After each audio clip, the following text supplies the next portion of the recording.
5E Welding Shop, 5E Welding Shop. Greens, pangarap mo'y magiging totoo. Ordinary rides, nakakasawa na. Looking for something nice. So ayan, what's up mga idol. Yan. Ngayong araw po mga idol ay meron tayong bagong release na gypsy kill na pure stainless kasang CT150 na badya. So ayan mga idol yung unit natin na ilalabas ngayong araw.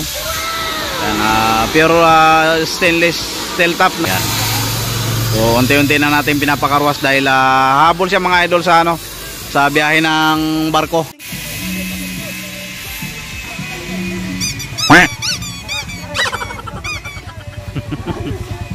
Car maker, electric rides with power. Sa 5E hindi ka lang rider, ikaw ay legend sa kalsada. Pangkaraniwan na. So ito na mga idol ang ating unit na napakaganda. Bali tapos na. Ayan. Ang unit po pala na ito mga idol ay gypsy kill na pure stainless. Steel top po yung kanyang bubong. Ayan. Siyempre meron siyang oval. Ayan. At siyempre nilagyan natin ng sticker. Ito mga idol yung ating compartment. Ayan, puno na. Puno na ang compartment natin mga idol. At ito yung ating bumper sa harapan. Ayan, mayroon siyang dalawang antina. Mayroon siyang ito. Yung design natin mga idol, dalawang ilaw, tsaka itong gulong. Ayan. Yung gulong na ito mga idol pala ay hindi yan lumalapat. Design lang po yan. Ayan. Bali ang unit na ito mga idol ay nakakasya sa Badya CT150 mga idol. Ayan, Badya CT150. Ayan.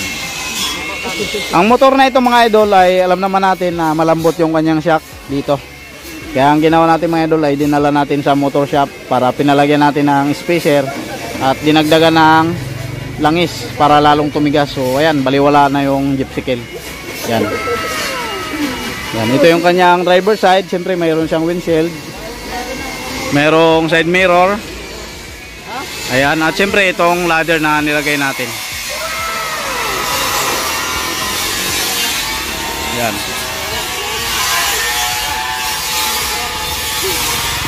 Siyempre mga idol, mayroon itong lagay ng battery.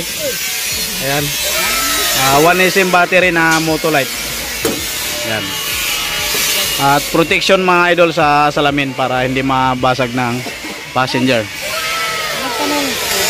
So ito mga idol yung kanyang likuran. Ito nga pala mga idol, nilagyan na rin natin ng tapalodo dito sa likod. Ayan. Para protection na rin sa kasunod mga idol, walang talsik. At siyempre yung mudguard na nilagay natin mga idol ay kulay pula. Nilagyan na rin natin ng stainless. Apat nga pala mga idol yung taillight na nilagay natin. So bali kukunik lang yan mga idol dito po sa signal light ng natin motor. So kukunik lang niya yan dito para gumana po yan. So naman yung kanyang upuan dito mga idol sa loob, harapan po yan. So yan, bali nandito na yung bagahe ng idol natin. So ayan, white and red combination nga pala ang kanyang kisame. At yung mudguard mga idol na nilagay natin ay kulay pula. Ayan. Ito naman yung kanyang bubong. So ito naman mga idol yung kanyang ladder. Ayan. At siyempre mga idol, meron po yung yan po yung gulong na ginamit natin. Ayan, banana type. At siyempre spindle hub ng pang Toyota ang ating ginamit. Pang matagalan po yan mga idol. At siyempre kapag nagpalit kayo ng gulong doon sa likod ng motor, mayroon po tayong adjustable. Ayan.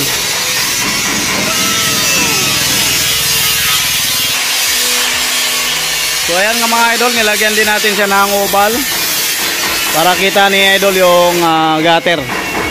Ayan. So yung ating carrier, mayroon siyang apat na paglight. Mayroong ladder. At siyempre half panel door mga idol yung pintuan na nilagay natin. At ito yung kanyang upuan sa loob. Ayan. Yan, ito yung ating idol. Yan, babiyahin na. Si Jogard Tikar ng Negros. Sasakay na uli ng barko ngayong 7 PM mga idol sa Batangas.